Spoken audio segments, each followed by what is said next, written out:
Assalamualaikum warahmatullahi wabarakatuh. Saudara-saudariku yang dirahmati Allah, pada kesempatan kali ini, mari kita dalami bersama tentang pentingnya menjaga kesucian dalam Islam. Dua hal yang akan kita bahas adalah najis dan hadats. Najis adalah kotoran yang secara syariat Islam harus dibersihkan. Najis ini bisa berupa benda cair, padat, maupun kotoran yang tidak terlihat. Contohnya, kotoran manusia dan hewan, darah, serta bangkai. Jika terkena najis, kita wajib membersihkannya sebelum menjalankan ibadah. Sedangkan hadats adalah keadaan tidak suci yang menyebabkan kita belum boleh melaksanakan syalat, tawaf, dan ibadah lainnya. Hadats terbagi menjadi dua jenis, yaitu hadats kecil dan hadats besar. Hadats kecil, contohnya buang air kecil atau besar. Sedangkan hadats besar, contohnya adalah keluar mani atau berhubungan suami istri. Penting bagi setiap muslim untuk memahami cara bersuci dari najis dan hadats dengan benar. Karena kesucian adalah syarat sahnya ibadah kita. Mari kita pelajari bersama agar ibadah kita diterima oleh Allah Subhanahu wa Ta'ala. Saudara-saudaraku, dalam Islam najis terbagi menjadi 3 tingkatan, yaitu najis mukhalladah, berat, najis mukhafafah, ringan, dan najis mutawassithah, sedang. Setiap tingkatan najis ini memiliki cara pembersihan yang berbeda. Pertama, najis mukhalladah adalah najis berat. Contohnya adalah air liur anjing dan babi. Cara membersihkannya adalah dengan mencuci benda yang terkena najis sebanyak 7 kali. Salah satunya menggunakan tanah. Kedua, najis mukhafafah adalah najis ringan. Contohnya adalah air kencing bayi laki-laki yang belum berusia 2 tahun dan belum makan apapun kecuali ASI. Cara membersihkannya cukup dengan memercikkan air pada bagian yang terkena najis. Ketiga, najis mutawassithah adalah najis sedang. Contohnya adalah kotoran manusia, darah, nanah, dan bangkai hewan selain anjing dan babi. Cara membersihkannya adalah dengan menghilangkan wujud najis tersebut, lalu membasuhnya dengan air hingga bersih dan tidak berbekas. Memahami jenis-jenis najis ini sangat penting agar kita dapat membersihkannya dengan tepat. Jangan sampai kita menyepelekan najis, karena hal itu dapat menghalangi diterimanya ibadah kita oleh Allah Subhanahu wa Ta'ala. Selanjutnya, mari kita bahas tentang hadats. Seperti yang telah disinggung sebelumnya, hadats terbagi menjadi 2 jenis, yaitu hadats kecil dan hadats besar. Hadats kecil adalah keadaan tidak suci yang membatalkan wudhu. Contohnya adalah buang air kecil, buang air besar, keluar angin kentut, menyentuh kemaluan, tidur nyenyak, dan hilang akal. Jika kita mengalami salah satu dari hal tersebut, maka wudhu kita batal dan harus berwudhu kembali sebelum melaksanakan syalat. Sedangkan hadats besar adalah keadaan tidak suci yang mewajibkan mandi wajib. Contohnya adalah keluar mani, berhubungan suami istri, haid, nifas, dan melahirkan. Setelah mengalami hadats besar, kita wajib mandi wajib agar suci kembali. Penting untuk diingat bahwa syalat dalam keadaan berhadats, baik hadats kecil maupun besar, hukumnya tidak sah.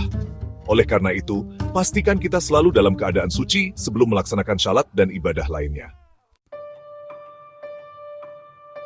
Setelah memahami pengertian dan jenis-jenis najis, mari kita pelajari tata cara membersihkannya.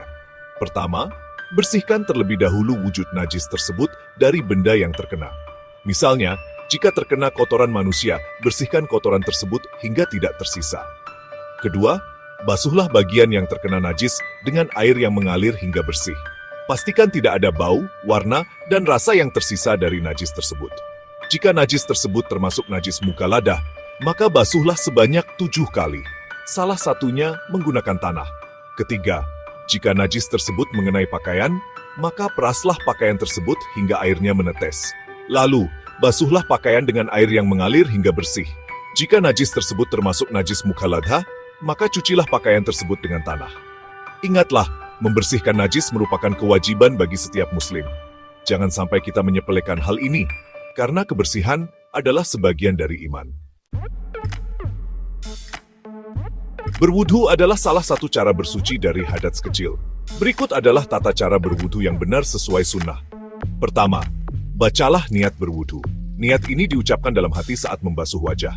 Kedua, basuhlah telapak tangan hingga pergelangan tangan sebanyak 3 kali. Ketiga, berkumurlah sebanyak 3 kali. Keempat, hiruplah air ke dalam hidung dan hembuskan sebanyak 3 kali. Kelima, basuhlah wajah mulai dari tempat tumbuhnya rambut kepala hingga dagu dan dari telinga kanan hingga telinga kiri sebanyak 3 kali. Keenam, basuhlah kedua tangan hingga siku sebanyak 3 kali, dimulai dari tangan kanan. Ketujuh, usaplah kepala dengan air yang baru sebanyak 1 kali. Kedelapan, bersihkan telinga bagian luar dan dalam dengan air yang baru. Kesembilan, basuhlah kedua kaki hingga mata kaki sebanyak 3 kali, dimulai dari kaki kanan. Terakhir, bacalah doa setelah wudhu. Mandi wajib dilakukan untuk bersuci dari hadats besar. Berikut adalah tata cara mandi wajib yang benar. Pertama, bacalah niat mandi wajib. Niat ini diucapkan dalam hati saat pertama kali membasuh tangan. Kedua, bersihkan kemaluan dan dubur dengan air. Ketiga, berwudulah seperti wudu untuk syalat. Keempat, siramlah kepala dengan air sebanyak 3 kali hingga merata. Kelima, siramlah seluruh tubuh dengan air, dimulai dari bagian kanan lalu bagian kiri. Pastikan seluruh lipatan tubuh dan rambut yang tebal tersiram air dengan merata. Setelah mandi wajib, kita dianjurkan untuk berwudu kembali sebelum melaksanakan syalat.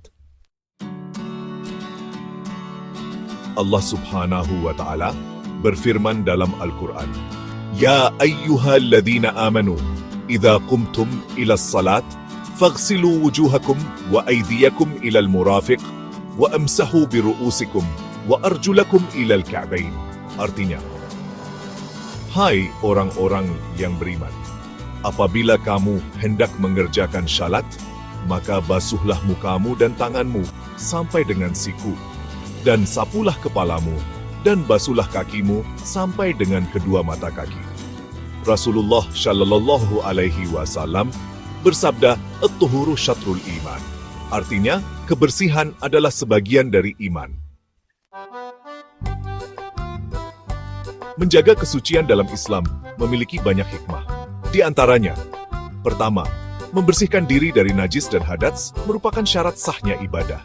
Tanpa bersuci, syalat dan ibadah lainnya tidak akan diterima oleh Allah Subhanahu wa Ta'ala. Kedua, menjaga kebersihan adalah cerminan dari akhlak mulia seorang muslim. Islam mengajarkan umatnya untuk selalu hidup bersih dan sehat. Ketiga, bersuci dapat meningkatkan rasa khusyuk dalam beribadah. Dengan tubuh dan pakaian yang bersih, kita akan lebih mudah untuk fokus dan khusyuk dalam menjalankan ibadah.